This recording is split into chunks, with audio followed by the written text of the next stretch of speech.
सबसे ज्यादा सुखदेव सिंह जी घोघामेडी का। तो उन्होंने कह दिया कि मेरे पर लगभग 45 केस तो चल ही रहे हैं, एक केस हो जाए कोई दिक्कत नहीं, हाँ मैंने जलाया। जो भी राजपूत समाज के साथ इस प्रकार की अश्लील हरकत करेगा वो स्वयं प्रचंडता को स्वीकार करने का साहस अगर रख सकता है तो वो करे, क्योंकि महारानी पद्मावती राणा रतन सिंह जी मेवाड़ नाथ की पत्नी थी। महारानी पदवी स्वयं एक देवी अवतार मानो आप।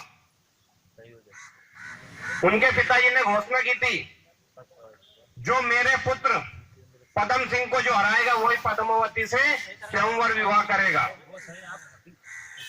साइड से निकल के जा रहे थे राणा रतन सिंह जी, उस स्वयंवर में राणा रतन सिंह जी का प्रवेश हुआ। उन्होंने कहा कि हमने आपको कोई निमंत्रण भी नहीं दिया, ना कोई आमंत्रण भेज के आपको बुलाया गया, फिर आप हमारे इसमें प्रवेश क्यों किया गया। तो राणा रतन सिंह जी ने कहा कि जब मैं इधर से जा रहा था तो पद्म सिंह जी ने सबको हरा के यूं कहा, है और कोई राजपूत वीर जो मुझसे युद्ध कर सकता है। तो राणा रतन सिंह जी ने कहा, क्षत्रियों को किसी की चेतावनी या ललकार स्वीकार नहीं होती कभी, वो स्वीकार मुझसे सहन नहीं हुई, इसलिए मैं अंदर आ गया।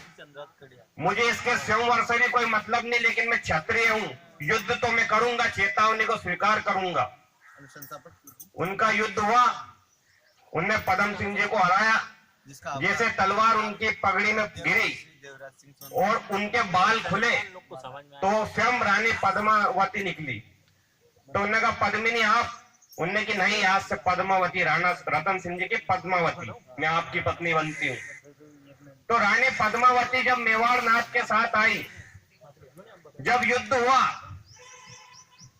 तो रावत चुंडावत जी वंश शुरू से ही महाराणा प्रताप के वंश में पूरे मेवाड़ नाथ में लड़ता लड़ता आया है।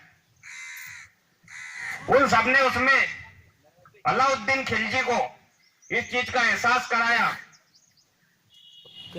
अलाउद्दीन खिलजी ने कहा था कि तलवार पर तिलक करने वाली बहादुर कौम केवल राजपूत ही है, अन्य समाज, अन्य धर्म सब अपने अपने हिसाब से, कोई तराजू को पूजता है तो कोई मस्तक को पूजता है, कोई हल को पूजता है, लेकिन